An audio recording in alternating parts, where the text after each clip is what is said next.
Ya, sahabat Indonesia, kita jumpa lagi di Hot News kali ini.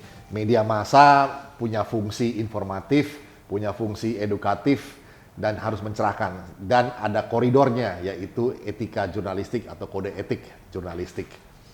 Nah, kali ini sedang ramai di netizen lantaran salah satu media terkemuka, kita sebut saja Tempo Group, itu menampilkan gambar yang cukup menghebohkan. Lambang negara ditampilkan dengan rusak begitu ya.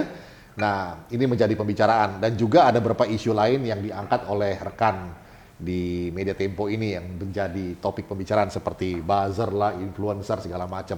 Nah, bersama saya sudah ada seorang penulis sosial politik. Kita mau berbincang-bincang seputar Tempo yang katanya Tempo-Tempo harus diingatkan atau dihajar juga katanya.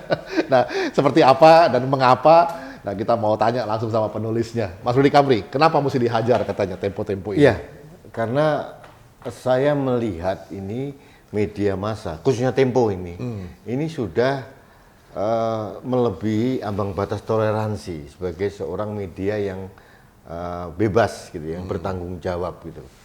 Jujur Mas Andre, kali ini kok saya rindu Harmoko gitu.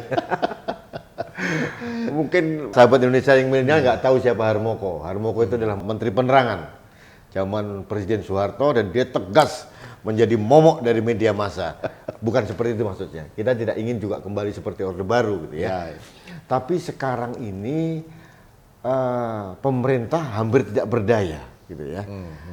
Melihat apa yang dilakukan Tempo yang kali inilah yang cover koran Tempo tanggal 31 Agustus ya.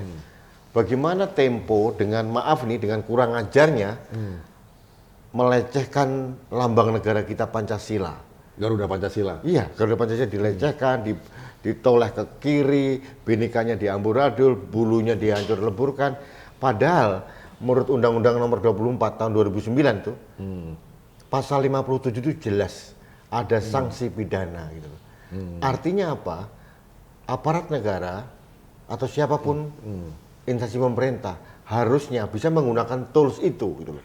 Iya. Kalau ini dibiarkan Mas Andre, apa yang terjadi dengan media massa yang lain gitu loh. Iya, iya.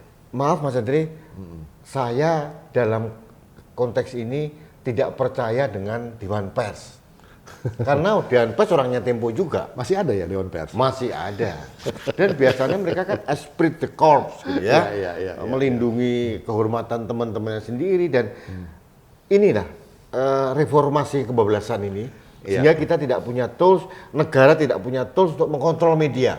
Jadi media begitu seenaknya mengontrol negara, tapi negara tidak punya akses untuk mengontrol mereka. Iya, jadi di mana koridornya? Karena ada ekspresi, kebebasan berekspresi, kebebasan menyatakan pendapat, kebebasan pers, tapi kan juga mesti ada koridornya. Nah, kita sebenarnya gini Mas Andri, kita tidak melarang siapapun untuk berekspresi, menyatakan pendapatnya, menganalisis masalah dan sebagainya.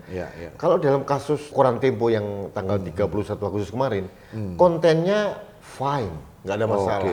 Mengkritisi tentang silang sengkarut penanganan COVID-19, ya itu objektif lah. Pemerintah juga harus kita akui masih compang-camping menangani pandemi ini gitu loh. Tapi pertanyaannya, kenapa harus menggunakan simbol negara yang dihancurkan menjadi ilustrasi dari tulisannya itu? Nah ini harus dibedakan Mas. Seolah-olah kita tidak setuju dengan tulisannya, enggak. Tulisannya boleh-boleh saja. Itu merupakan salah satu bagian untuk kebebasan berpendapat dan berekspresi ya. Tapi simbol negara ini apapun terjadi, sampai langit ini runtuh, harus dipertahankan, Mas. Iya, memang ada semacam norma-norma yang mesti dihormati juga Dan fungsi kita sekarang ini adalah menjadi koridor yang menyuarakan kritik juga terhadap rekan kita gitu ya. Iya, artinya begini Mas. Kebebasan itu bukan kebebasan yang sebebas-bebasnya. Harus kebebasan yang bertanggung jawab gitu ya. Kalau sebagai media, dulu kita selalu mengeluhkan media sebagai kekuatan keempat dalam pilar demokrasi gitu ya. Yang bisa mengontrol kekuatan dalam trias politika gitu ya. Tapi sekarang ini kan tidak. Jadi media menjadi partisan gitu ya. Jadi saya tidak tahu sih Tempo itu seperti apa, mengapa dan sebagainya ya. Jadi kehilangan roh dan kewibawaan profesionalitasnya Tempo itu. Tempo dulu kan menjadi rujukan kita. Iya. Media yang sangat terhormat, sangat kredibel gitu ya. Tapi ternyata akhir-akhir ini ya, dulu pernah ada cover presiden kita, ya. Itu salah satu simbol negara juga kan? Presiden itu kan simbol negara. Iya. Oke. Sekarang lambang negara kita, Garuda Pancasila dihancur leburkan. Porak-poranda begitu. Ini saya melihat harus ada tindakan tegas gitu ya. Dan saya nggak tahu aparat negara siapa yang harus berwenang itu, apakah polisi bisa masuk ke sana atau yang paling mendekati itu kan Menteri Komunikasi dan Informatika. Nah, masalahnya sekarang Menteri yang Komunikasi dan Informatika ini kan dari Nasdem, anak buahnya pengusaha media juga. Gitu. Jadi kadang-kadang harus ya inilah makanya tadi yang Mas Rudi katakan. Pusing juga saya. The Fourth Estate. Izin saya minum dulu aja Mas. Iya. Jadi sahabat Indonesia, seperti disampaikan tadi oleh Mas Rudi Kamri, The Fourth Estate atau kekuatan keempat mengimbangi 3 kekuatan yang kita kenal sebagai trias politika, legislatif, yudikatif, dan eksekutif. Tapi harapannya bisa saling terjadi check and balances atau saling mengoreksi begitu. Nah, sayangnya kecenderungan yang terjadi bukannya saling mengoreksi tapi saling mengkooptasi satu sama lain. Jadi ada eksekutif yang asalnya adalah dari pengusaha, punya bisnis media, dia punya partai, sekaligus partai ini menitipkan orangnya di legislatif. Jadi semuanya ini udah seperti keluarga besar. Silang sengkarut ya. Jadi kita mengatakannya silang sengkarut, tetapi mereka mengatakannya inilah asas kekeluargaan. Dalam tanda kutip ya. Tapi gini Mas, kita harus tegas menghimbau kepada pemerintah, kepada negara, harus ada tindakan tegas kepada siapapun yang melecehkan simbol-simbol negara. Dan itu hukumnya kan sudah ada. Ada pasalnya. Jadi kenapa pemerintah tidak bertindak? Gitu kan? Apakah itu harus delik aduan? Jelas ada buktinya kok. Harusnya aparat negara, kepolisian bisa bertindak gitu loh. Problemnya sekarang ini kalau berhadapan dengan media, polisi suka agak ragu-ragu. Gitu. Ini yang menjadi kita juga masyarakat menjadi agak prihatin gitu ya. Kebebasan pers sering salah digunakan.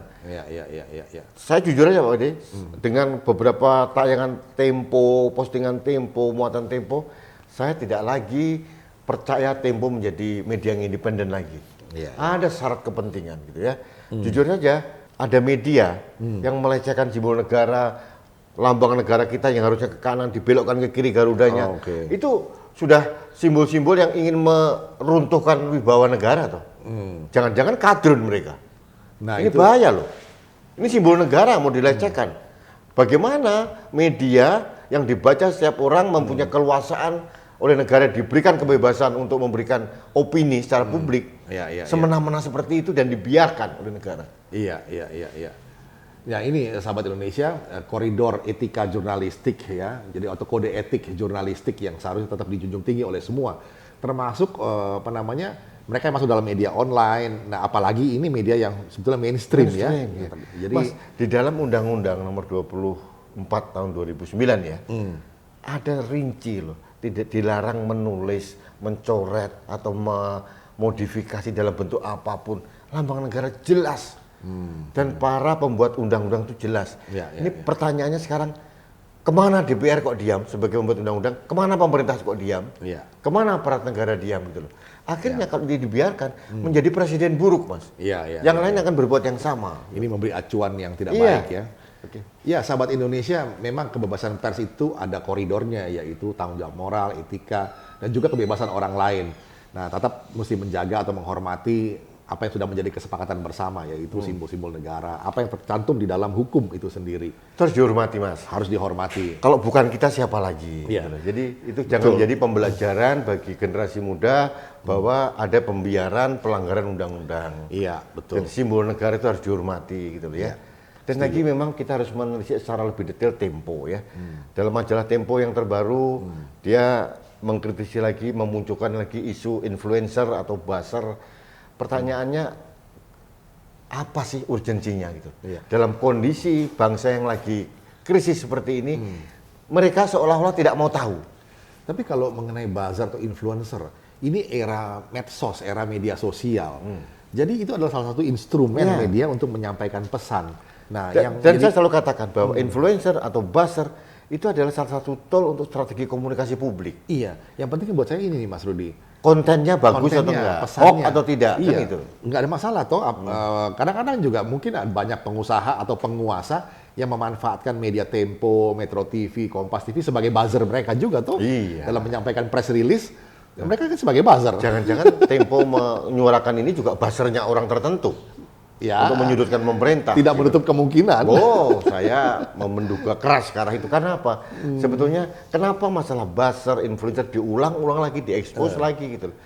Kita sudah berkali-kali bilang bahwa ini adalah keniscayaan dalam strategi komunikasi publik. Iya. Yang paling penting adalah kontennya mengandung kebohongan, berita fitnah atau tidak, gitu kan? Persis. Kalau itu untuk kebaikan masyarakat, kemaslahatan rakyat, kenapa tidak? Ya, kampanye gitu. Program yang baik toh. Iya. Gitu. Ya, sahabat Indonesia, mengenai kampanye dari para buzzer ini, buzzer itu hanya alat atau tools yang bisa dipakai. Yang penting adalah kontennya bukan hoax, bukan fitnah, demi kemaslahatan masyarakat banyak juga. Jadi itu saja saya kira masyarakat diundang untuk lebih kritis dalam menyikapi atau menerima setiap informasi yang ada. Jangan mudah terprovokasi. Itu saya kira. Ada lagi Mas Rudi? Nah, saya kira cukup Mas. Ada dua hal dari Tempo yang kritisnya adalah ini tentang pelecehan simbol negara. Satu. Itu harus dilakukan. Yang kedua masalah konten urgensi maupun konten yang menurut saya kenapa itu disinggung yang sifatnya tendensius gitu ya. Jadi akhirnya kita melihat agak bertanya-tanya ini Tempo buzzernya siapa? Buzzernya siapa? Tapi bagi saya kalau dia buzzernya siapapun juga nggak ada masalah. Nggak ada masalah ya. Nggak ada soal. Tapi marilah kita secara dewasa dalam keniscayaan dalam demokrasi itu boleh saja, tapi kebebasan pers itu harus dilakukan dengan penuh tanggung jawab. Gitu. Jangan semena-mena. Jangan semena-mena. Dan pemerintah juga harus tegas, Mas. Iya, supaya ada undang-undangnya, ada toolnya segala macam, masa nggak bertindak? Iya. Kalau tidak bertindak lagi menjadi presiden buruk, sehingga akan terjadi pengulangan yang sama. Iya. Gitu. Itu yang dan tidak mendidik itu. Iya. Ya, sahabat Indonesia, hukum harus ditegakkan, kebebasan harus dilakukan secara bertanggung jawab. Demikian, sahabat Indonesia, kita jumpa lagi di Hot News berikutnya. Indonesia maju.